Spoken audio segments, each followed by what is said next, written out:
आज सुबह सुबह घर में ऐसा सामान आया जिसका मैं काफी समय से इंतजार कर रहा था। उसके बाद ऑफिस, फिर कस्टमर से विजिट और एंड में चेस्ट वर्कआउट। आज का दिन फुल बिजी था, एंड तक जरूर देखना। Hello guys, good morning. स्वागत है आपका मेरे एक और नए ब्लॉग में। अभी अभी मेरे पास फोन आया है, घर से कुछ सामान आने वाला है, तो हम उस सामान को लेने के लिए निकलते हैं। तो भाई मैं हाईवे पे पहुंच गया था और उस टैक्सी का वेट था जिसमें मेरा सामान रख के आने वाला था।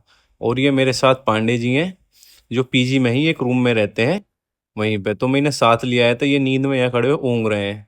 लेकिन टैक्सी का वेट करते हुए 15 मिनट हो गए थे, अभी तक आई नहीं थी टैक्सी। भाई सामान लेकर आ चुका हूँ, गैस सिलेंडर चूल्हा वगैरह आया था। क्योंकि मेरे पास ये पहले इंडक्शन था, मैं इंडक्शन पे बनाता था। तो उसमें क्या है कि मतलब हम कुछ बना रहे हैं, लाइट चलेगी तो 15-20 मिनट उसे ऐसे वेट करना पड़ता था। तो मैंने सोचा गैस चूल्हा मंगा लेता हूँ, उससे क्या है कि अपने कंटिन्यू खाना बन सकता है जब भी हमें ज़रूरत पड़ेगी। चलो भाई, अब घर का काम वगैरह करते हैं, निपटाते हैं, फिर उसके बाद ऑफिस के लिए निकलते हैं। मिलते हैं आपसे बाद में। तो गाइस सारा काम करके मैं हो गया था रेडी, अब निकलते हैं ऑफिस के लिए। अब ऑफिस पहुंच के मिलते हैं आपसे।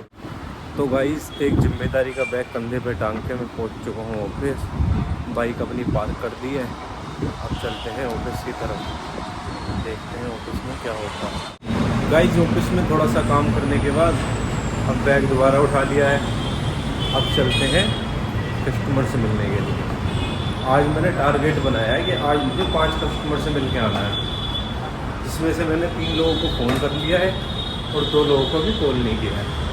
जिन 2 लोगों को कॉल नहीं किया है उनके पास मैं डायरेक्ट विजिट करूँगा। अब देखते हैं कि कस्टमर मिल पाते हैं या नहीं है। कल की तरह हम मेरा आज पोपट बनाएंगे। अब मैं नीचे खड़ा था तो अमन भी आएगी, ये मेरा दोस्त है अमन, तुम इसे जानते तो होगे बचपन से। इसका क्या है, एक दिन की छुट्टी के लिए जाता है और 5 दिन गायब हो जाता है। 5 दिन बाद आ जाया है। अब मैंने सोचा अकेला भी कहाँ जाऊँगा, अमन को भी साथ ले चलता हूँ। तो मैं और अमन अब कस्टमर के पास चल देते हैं। ये खड़ी है हमारी बाइक लेके अपने अब चलते हैं। अब दिखाते हैं आपको क्या क्या होता है। भाई जैसे ही मैं कस्टमर के पास से आ रहा था तो मैंने सुबह से खाना नहीं खाया था, तो मुझे भूख लग रही थी बहुत तेज। तो मैंने पहले बाइक अपनी हाईवे के साइड में खड़ी करी और पहले मैंने खाना खाया। खाना खाने के बाद मैं यहाँ से फिर रूम की तरफ निकला। भाई बाहर रोड पे बोलते हुए मेरी आवाज़ नहीं आती, तो इसकी व्यवस्था भी मैं कुछ जल्दी करूँगा। गाइस 2 लोगों से मिल चुका था, उनके यहाँ पे टाइम लग गया बतेरा, तब इसलिए सोचा अपने सीधे रूम में चल लेता हूँ, क्योंकि 5:30 बज गए। ऑफिस से निकला था मैं लगभग 2 बजे। 2 बजे निकलने के बाद जो है मैं 2-3 जगह गया, लेकिन अभी कोई लोग मिल पाए, तीसरे लोग मिले नहीं। 2 लोगों से मिल के अपने रूम पे चलते थे। तो गाइस ऑफिस से आने के बाद मैंने आराम वगैरह किया। आराम करने के बाद अब टाइम हो चुका था जिम जाने का, तो अब चलते हैं जिम के लिए। बैग टांग लिया है कंधे पे, लेकिन बैग तो मैंने टांग लिया था, लेकिन वीडियो स्टैंड में आज यहीं पे भूल गया था। फिर मैंने एकदम से अपना वीडियो स्टैंड रखा, क्योंकि उसके बिना तो भाई सब कुछ बेकार है जिम में। तो अब चलते हैं, चलो मिलते हैं आपसे जिम में। फाइनली भाई जिम पहुंच गए थे। आज नंबर था चेस्ट का, और चेस्ट डे का नाम सुनते ही एनर्जी थोड़ी ज़्यादा आ गई थी। सबसे पहले अच्छे से वार्म अप स्टार्ट किया, क्योंकि बिना वार्म अप के सीधा हैवी वेट लगाना मतलब इंजरी को न्योता देना है। बॉडी जब थोड़ी गर्म हो गई तो मैंने 10 पुशअप लगाए। 10 पुशअप लगाते ही बॉडी बोली नहीं भाई अब रुक जा। मैंने बोला नहीं भाई, अभी तो वर्कआउट शुरू हुआ है, चलो देखते हैं आज चेस्ट का कितना तगड़ा पंप आता है।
आज चेस्ट वर्कआउट की शुरुआत डंबल प्रेस से की। लेकिन इस एक्सरसाइज के साथ मेरी पुरानी कहानी भी जुड़ी हुई है। पिछली बार जब मैंने 30 किलो के डंबल उठाने की कोशिश की थी तो पहले ही रैप में डंबल कंट्रोल से बाहर होकर मेरे ऊपर गिर गया था। भाई ये पिछली बार की वीडियो है, मैंने इसमें ऐड कर दी है, लेकिन फुल व्लॉग इसका चैनल पे डला हुआ है, आप उसको देख सकते हैं।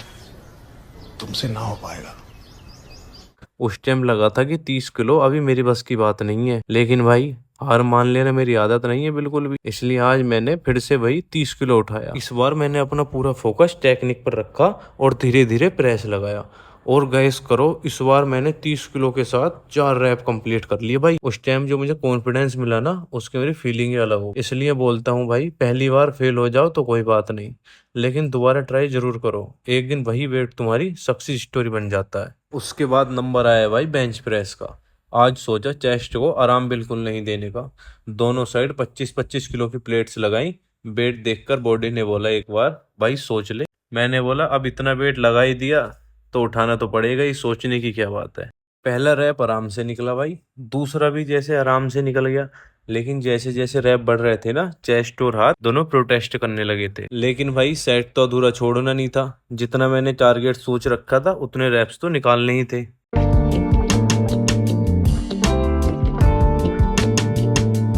उसके बाद नंबर आया इंक्लाइन बेंच प्रेस का। ये एक्सरसाइज देखते ही चेस्ट बोलती है भाई अब बस भी कर। मैंने दोनों साइड 20-20 किलो की प्लेट्स लगा दी थी। वेट देखकर खुद से ही बोला आज तो इज्जत का सवाल है।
उसके बाद बारी आई लोअर बेंच प्रेस की। अब तक चेस्ट काफी गर्म हो चुकी थी, लेकिन वर्कआउट अभी खत्म ही नहीं हुआ था। मैंने दोनों साइड 20-20 किलो इसमें भी लगा दिया। वेट देखकर चेस्ट ने बोला भाई अब तो रहम कर ले। मैंने बोला नहीं बॉस, अभी तो और भी एक्सरसाइज बाकी हैं। अब मजा आ रहा था, क्योंकि जितना मेहनत वर्कआउट में लगती है ना, उससे ज्यादा खुशी एंड में पंप देखकर होती है।